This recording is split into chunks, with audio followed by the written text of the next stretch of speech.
মাধব চক্রবর্তী, মহানগর পূজা মণ্ডপ পুরোহিত। আমাদের মা দুর্গার পুজো হচ্ছে, আজকের নবমী পূজা শেষ হয়েছে। পূজার সার্বিক এখন পর্যন্ত আমাদের কোনো বিশৃঙ্খলা কোনো কিছুই আমাদের এখনো পর্যন্ত আমরা পাইনি। আর আশা রাখি সর্বোপরি সার্বিকভাবে আমাদের পূজা ভালো মতনই সমাপ্তি হবে। প্রশাসন আমাদের যথেষ্ট হেল্প করছে এবং এলাকার যারা ভাই বন্ধু যারা আছে, আমরা এখানে কোনো হিন্দু মুসলিম কোনো কিছু না, আমরা সবাই কোনো ভেদাভেদ নেই, আমরা সবাই এক। এখানে সবাই আসছে, সবাই পুজো দেখছে, আশা রাখি ভালোই সব কিছু। বর্তমানে যে আইন শৃঙ্খলা রক্ষাকারী পরিস্থিতি যেভাবে আছে, এটাকে আপনাদেরকে সার্বিক সহযোগিতা পাচ্ছেন নাকি? সর্বাত্মক সহযোগিতা আমরা পাচ্ছি। প্রশাসন বলেন, মিডিয়া বলেন, সবার কাছ থেকে।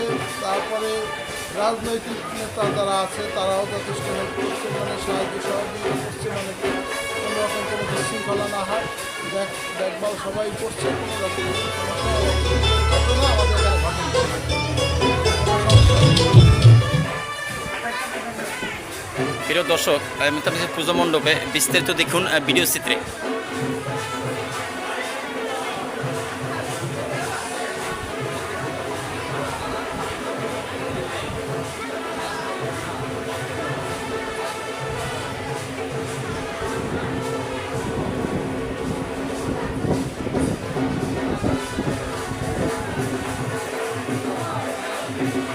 আসসালামু আলাইকুম কবির ভাই, আপনাদের এখানে গির্জামহল আপনার ডিউটি অবস্থা আছেন, বাট কীভাবে আপনারা মানে এখানে আইন শৃঙ্খলাকারী উপস্থিতি আছেন থাকাকালীন আপনি কীভাবে সাড়া দিচ্ছেন এবং তাদেরকে কীভাবে নিরাপত্তা দিচ্ছেন, এই ব্যাপারে একটু বিবিসি নিউজকে একটু বলেন।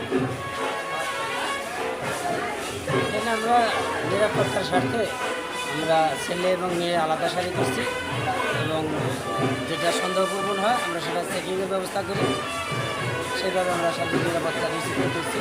এখানে আমাদের দুজন স্যাররা ঘন্টায় ঘন্টায় আমাদের এটা ই করতেছে, নিশ্চিত করতেছে, খোঁজখবর নিতেছে এবং বিভিন্ন র্যাব, তারপর আমাদের ডিবি পুলিশ, বরিশাল মেট্রো সবাই মিলে সম্মিলিতভাবে আমরা এটা নিরাপত্তা নিশ্চিত করেছি এবং এখানে যারা স্বেচ্ছাসেবক আছে তারাও আমাদের এই নিরাপত্তা নিশ্চিতের ক্ষেত্রে তারা সহায়তা করেছে।